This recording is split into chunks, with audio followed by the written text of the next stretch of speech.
Luxurious lifestyle, पैसा, महंगी गाड़ी के बारे में सूट बूट में ऊंची आवाज के साथ स्टेज पर चढ़ा हुआ ये इंसान बैठी हुई जनता को मोटिवेट कर रहा है कि आओ हमारे साथ जुड़ो और खूब पैसा बनाओ। हो सकता है कि ऐसे शोज आपने खुद अटेंड किए हों या फिर मार्केटिंग इन्फ्लुएंसर्स की एड या यूट्यूब में आपने ऐसी एड्स देखी ही होंगी। हम बात कर रहे हैं मल्टी लेवल मार्केटिंग की, MLM की। आज के सोशल मीडिया के जमाने में हम एटलीस्ट इतने जागरूक तो हैं कि ये पहचान सके कि कोई बिजनेस मॉडल एक बिजनेस प्लान है या बिजनेस स्कैम। लेकिन फिर भी इसके बावजूद हम जल्दी पैसा कमाने के चक्कर में और बिना मेहनत के जल्दी अमीर बनने के चक्कर में ऐसे कामों को स्मार्ट वर्क की कैटेगरी में डाल देते हैं, जहां से ओवर स्मार्टनेस की प्रॉब्लम क्रिएट हो जाती है। फिलहाल तो विवेक बिंद्रा और संदीप महेश्वरी की कंट्रोवर्सी की वजह से MLM स्कीम न्यूज में है। इस वीडियो में आपको खुद समझ आएगा कि कौन सही है और कौन गलत। इसीलिए लास्ट तक इस वीडियो में बने रहिए ताकि आप अपनी राय खुद बना सकें। तो चलिए शुरू करते हैं। वो अपना पैसा निकालने के लिए दूसरे लोगों को इस पे इन्वॉल्व करते हैं ताकि उनका कमीशन आए और वो अपने पैसे रिकवर कर सकें। अगर किसी को अभी भी अगर डाउट हो तो ये नंबर आप लोगों के सामने है। नंबर प्लेट दिखाओ भाई, बार बार नंबर प्लेट दिखाओ। ये देखो है, आप सर्च करके आप देख सकते हैं क्या ये हमारी है या नहीं। यस सर, देख लिया सर्च करके। गाड़ी जो रजिस्टर्ड है वो है मनीषा यादव के नाम पे। दुनिया में कोई भी प्रोडक्ट पहली बार जब बिकता है तो वो प्रोडक्ट नहीं बिकता नेटवर्क मार्केटिंग के जरिए, कहीं भी प्रोडक्ट बिकते ही नहीं है। प्रोडक्ट के ऊपर आपका विश्वास कितना है वो विश्वास बिकता है सबसे पहले, राइट।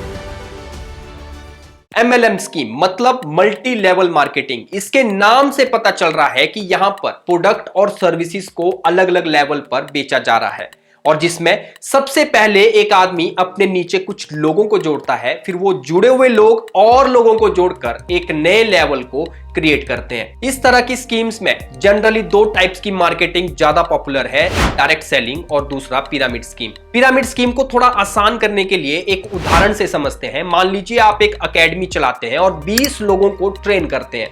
फिर आपको लगता है कि ट्रेनीज की गिनती बढ़ती जा रही है, इसीलिए आप एक और ट्रेनर को हायर करते हैं जिसका नाम आप राहुल रख दीजिए। और यह तय होता है कि राहुल जितने भी लोगों को ट्रेन करके जो भी पैसा कमाएगा उसका कुछ पोर्शन आपको मिलता रहेगा। इससे राहुल को भी लगेगा कि वो अपना काम कर रहा है, ना कि आपका एम्प्लॉय है, और उसके अंदर जॉब इनसिक्योरिटी नहीं आएगी। राहुल भी अपने आगे किरण को रिक्रूट करता है और उसके बीच भी सेम एग्रीमेंट रहता है कि जो प्रॉफिट किरण कमाएगी उसका कुछ पार्ट राहुल को मिलेगा। अब किरण और राहुल के बीच एक डायरेक्ट एग्रीमेंट है जहां पर किरण जो भी कमाएगी उसके प्रॉफिट का एक छोटा सा पार्ट राहुल को भी मिलेगा, और राहुल के साथ आपका ऑलरेडी का एग्रीमेंट है कि राहुल जो भी प्रॉफिट कमाएगा उसका कुछ पोर्शन आपको मिलता रहेगा। मतलब किरण और आपके बीच भी एक इनडायरेक्ट एग्रीमेंट तैयार हो जाता है जहां पर किरण जो भी कमाएगी उसका कुछ पार्ट आपको भी मिलता रहेगा। अगर इस पूरे प्रोसेस का डायग्राम बनाएं तो टॉप टू डाउन अप्रोच देखने को मिलती है। मतलब ऊपर से नीचे की तरफ हर लेवल बढ़ता जाएगा जहां हर इंसान अपने आगे दो या दो से ज्यादा लोगों को जोड़ रहा है। जो सबसे ऊपर है मतलब जो सबसे पहले इस स्कीम से जुड़े हुए हैं उन्हें सबसे ज्यादा फायदा मिल रहा है। इसीलिए सभी लोग ज्यादा ऊपर रहने के लिए अपने नीचे ज्यादा से ज्यादा लोगों को जुड़ते हुए देखना चाहते हैं ताकि वो बाकियों से और ऊपर आ जाए। ये मॉडल एक लीगल और फेयर प्रोसेस है जहां पर लोग अपनी सर्विसेज को बेचकर अपने पोटेंशियल के हिसाब से कमा रहे हैं।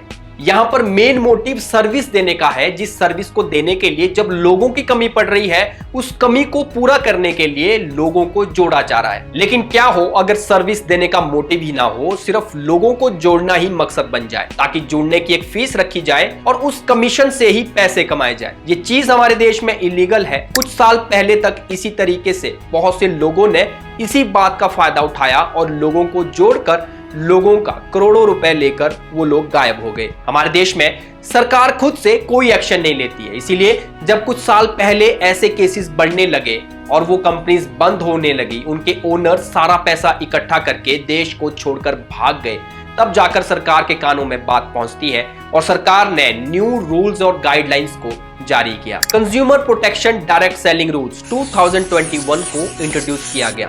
बल्कि पिछले साल 2023 में ही जून महीने में इन रूल्स में और बदलाव भी लाए गए।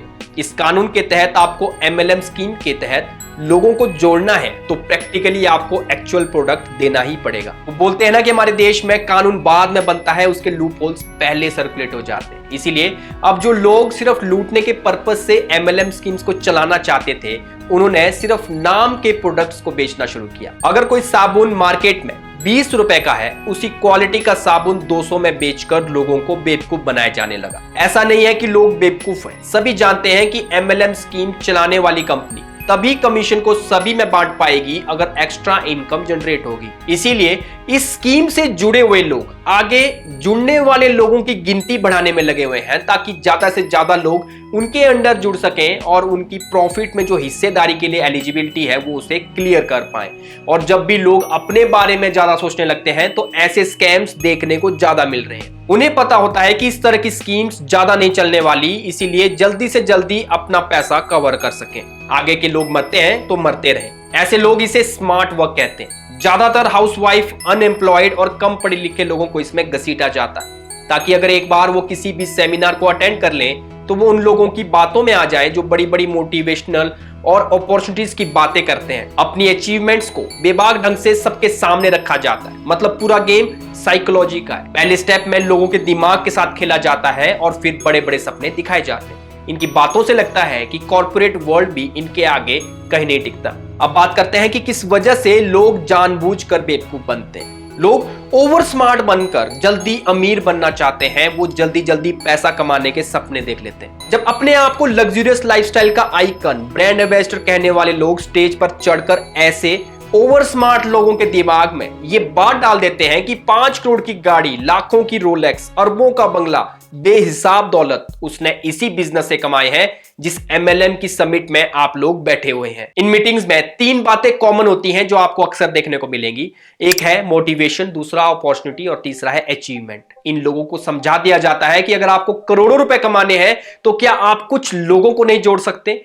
कुछ जगह पैसा डबल करने की बात की जाती है और कुछ जगह यह कहा जाता है कि एक बार आप ये काम कर लो, उसके बाद आपको लाइफ टाइम कुछ भी करने की जरूरत नहीं पड़ेगी। बस एक बार लोगों को जोड़ दिया, ये इनकम आपको पेंशन की तरह पूरी उम्र मिलती रहेगी। अगर लोग कम पढ़े लिखे हैं तो बात कुछ करोड़ों की जाती है। मासूम छोटे बच्चों को पढ़ाई छुड़वाकर ऐसे मार्केटिंग नेटवर्क में फंसाया जाता है। बाद में इन बच्चों की पढ़ने की उम्र तो निकल जाती है और यहां इस कंपनी के बॉस पैसा लेकर निकल जाते हैं। ओवरऑल अपनी ऊंची आवाज और चमक धमक से दिखावा करके लोगों को गुमराह करवाया जाता है। ये लोग जानते हैं कि बार बार एक ही तरह की, एक ही नाम की स्कीम से लोगों को बेवकूफ नहीं बनाया जा सकता। इसीलिए ऐसी स्कीम्स को कई नाम दे दिए जाते हैं, ताकि अगर किसी इंसान को ऑलरेडी वैसी किसी स्कीम में फ्रॉड मिला हो तो कम से कम वो ये बोल सकें कि वो स्कीम, वो प्लान, वो कंपनी वो थी ही बेकार। आप हमारे साथ जुड़ जाइए और खूब पैसा कमाइए। ये प्रोसेस आपको अलग अलग नामों से देखने को मिलती, जैसे online marketing, digital marketing, network marketing या रेफरल मार्केटिंग। लेकिन सभी में फंडा एक ही है।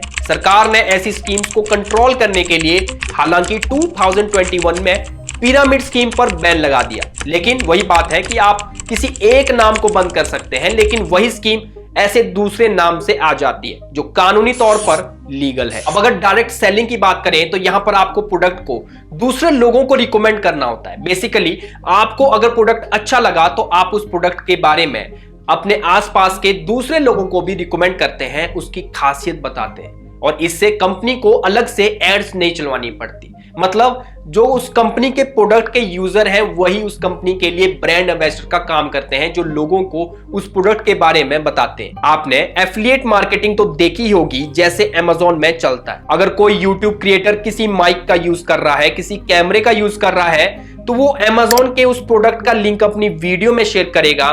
फिर अगर किसी को सेम माइक या कैमरा लेना है तो उस लिंक के थ्रू वो Amazon की साइट से खरीद सकता है। इससे कुछ कमीशन YouTube क्रिएटर को मिलेगी और Amazon को अपने प्रोडक्ट की सेल बिना एड के ही मिल गई। वैसे डायरेक्ट सेलिंग में और एफिलिएट मार्केटिंग में थोड़ा ही फर्क होता है कि डायरेक्ट सेलिंग में आपको कई बार स्टॉक मेंटेन भी करना पड़ता है, रिटर्न्स का ध्यान रखना पड़ता है, लेकिन एफिलिएट मार्केटिंग में ये सारी टेंशन सेलर की होती है, जो सामान बेचेगा, डिलीवर भी करेगा और अगर जरूरत पड़ी तो रिटर्न्स को भी हैंडल करेगा। लेकिन डायरेक्ट सेलिंग और एफिलिएट मार्केटिंग में एक बात कॉमन है कि दोनों में आप लोगों को रेफरल तरीके से रिकमेंड कर रहे हो। लेकिन अब गवर्नमेंट के रूल्स एंड रेगुलेशन के हिसाब से अगर आप किसी MLM को ज्वाइन करते हो और आपको उनके प्रोडक्ट्स या सर्विसेज पसंद नहीं आते, आप सेटिस्फाइड नहीं हो, तो उस कंपनी को आपको रिफंड करना पड़ेगा। अगर वो एक जेन्युइन डायरेक्ट सेलिंग कंपनी है तो आपको मनी बैक गारंटी अनकंडीशनली मिलती है। वहां आपको कोई भी ऐसी कंडीशन नहीं रखी जाएगी कि पहले कुछ लोगों को जोड़ दीजिए जहां से आपके पैसे वापस मिलेंगे, क्योंकि जेन्युइन डायरेक्ट सेलिंग स्कीम में लोगों को जोड़ना प्रायोरिटी नहीं होगी, बल्कि गुड्स एंड सर्विसेज पर ध्यान दिया जाता है। अगर आप ऑलरेडी उस कंपनी से सेटिस्फाइड हो तभी आप दूसरे लोगों को उस कंपनी के प्रोडक्ट को रिकमेंड करेंगे, जिसे आगे लोगों को जोड़ने के लिए आप अपने पूरे दिल से पूरी सच्चाई के साथ उस प्रोडक्ट को रिकमेंड कर सकते हैं। लेकिन ये वो है जो लीगल प्रोसेस में और लीगल फ्रेमवर्क में दिया हुआ है। लेकिन ऐसा बहुत कुछ है जो कई MLM कंपनी में हो रहा है, जो लीगल तो है लेकिन एथिकली और मोरली बिल्कुल गलत है। उदाहरण के तौर पर अगर कोई कंपनी आपको कोई शैम्पू 200 रुपए का दे रही है, आपको उसे लेने से पहले ये मालूम होना चाहिए कि अगर मैं इस MLM चेन से कुछ भी नहीं कमा पाया, मुझे किसी भी तरह की कोई कमीशन ही ना मिले, तो भी क्या इस प्रोडक्ट की वैल्यू इतनी है, क्या वो प्रोडक्ट 200 रुपए का है जिससे मैं एटलीस्ट सेटिस्फाइड रह सकूं। ये फीलिंग सिर्फ जेन्युइन प्रोडक्ट्स में ही आएगी, और बल्कि आप इस तरह की प्रैक्टिसेस को अपनी डेली बेसिस पर भी अप्लाई कर सकते हो। और शायद आप ये करते ही होंगे, जब आपको कोई प्रोडक्ट अच्छा लगता होगा तो आप उस प्रोडक्ट को अपने आसपास के दूसरे लोगों को भी रिकमेंड करते होंगे। अगर आपने अभी तक इस वीडियो को बिना स्किप किए हुए देखा है तो आप खुद ये डिसाइड कर लेंगे कि यहाँ डॉक्टर विवेक बिंद्रा और संदीप महेश्वरी में से कौन सही है और कौन गलत। अगर आप जेन्युइन प्रोडक्ट्स के साथ डॉक्टर विवेक बिंद्रा के प्रोडक्ट्स को कंपेयर करोगे तो आपको खुद पता चल जाएगा कि ये बिजनेस प्लान है या स्कैम। फिर चाहे संदीप महेश्वरी जितने भी बड़े इन्फ्लुएंसर क्यों ना हो, आपको किसी दूसरे की ओपिनियन की जरूरत ही नहीं है। आपको क्या लगता है कि डॉक्टर विवेक बिंद्रा और संदीप महेश्वरी में से कौन सही है? क्या सरकार को ऐसी ही स्कीमों के खिलाफ कोई रणनीति या कोई रिफॉर्म्स लाने की जरूरत है?